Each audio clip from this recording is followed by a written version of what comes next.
আমি তাকে অনুরোধ করছিলাম আমাদেরকে একটা তালিকা দেন যেগুলো তাড়াতাড়ি করা যায়। তিনি সঙ্গে সঙ্গে বললেন, আমি প্রস্তুত হয়ে এসেছি, তালিকা আপনার জন্য নিয়ে এসেছি। করণীয়গুলো সমাপ্ত করার পরে কঠিনগুলো আস্তে আস্তে আমরা রওনা হব। আমরা আজকে যেগুলোই উচ্চারণ করলাম, যেসব কথা বলি, আগেও ওরকম বলেছি নিশ্চয়ই, অতীতে পহেলা মে যখন হয়েছে। কিংবা এবারের অর্থ ভিন্ন। এই জন্য ভিন্ন,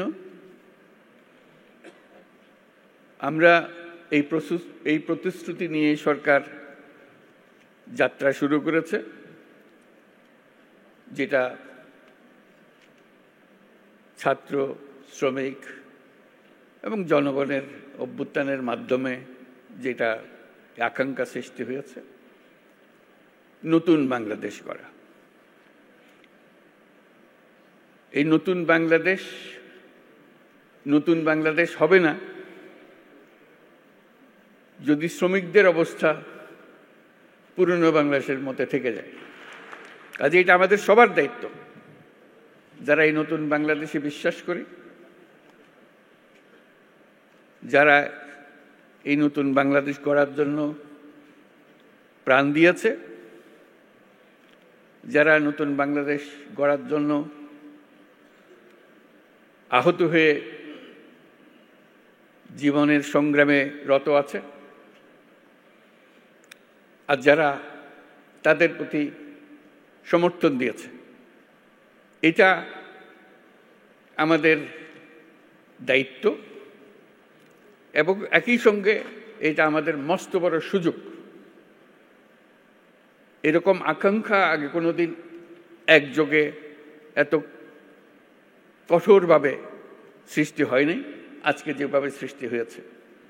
শ্রম সংস্কার কমিশনের চেয়ারম্যান সাহেব খুব সুন্দর করে আমাদের যত আকাঙ্ক্ষা নতুন বাংলাদেশের শ্রমিকদের কি হবে সেগুলো তুলে ধরেছেন তাদের কমিশনের রিপোর্টে, এবং সেটা উনি ভালো করে বুঝিয়ে দিয়েছেন। এটা শুধু শ্রমিকদের পক্ষ থেকে বলার কথা না,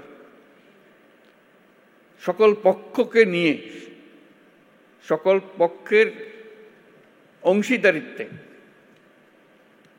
এই কমিশনের রিপোর্ট রচনা হয়েছে। তারা যেসব কথা বলেছেন, যেসব সুপারিশ করেছেন, আমি ব্যক্তিগতভাবে অভিভূত হয়েছি। এত সুন্দর করে এত কঠিন বিষয়গুলোকে তুলে ধরেছে। আমি তাকে অনুরোধ করছিলাম আমাদেরকে একটা তালিকা দেন যেগুলো তাড়াতাড়ি করা যায়।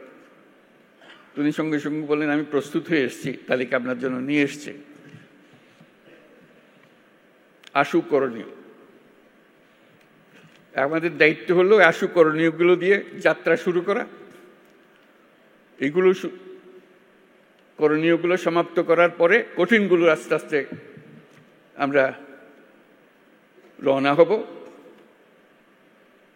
কিন্তু এটা বাস্তবায়ন না করে জাতির কোনো গত্যন্তর নাই।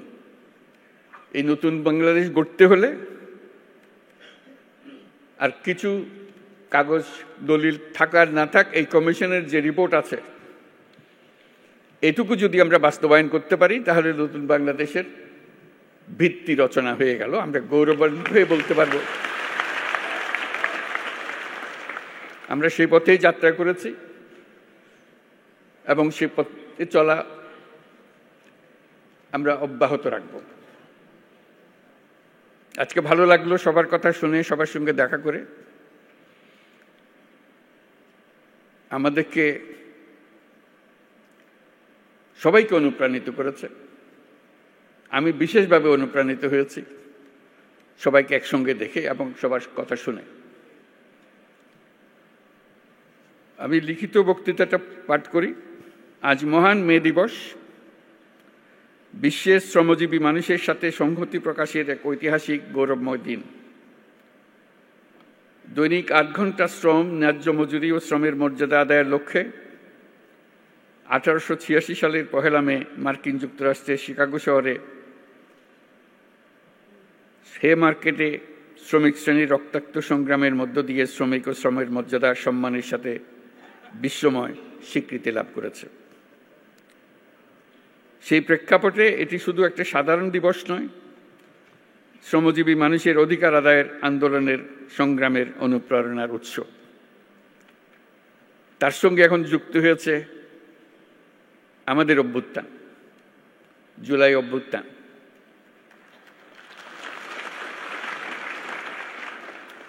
এই জুলাই অভ্যুত্থানের কনটেক্সটে পহেলা মে আবার নতুন বার্তা নিয়ে আমাদের কাছে আসলো। এবার আমরা তার অন্তর্নিহিত যে বার্তা, সেটা প্রতিষ্ঠিত করার প্রতিশ্রুতি নিয়ে আমাদের যাত্রা।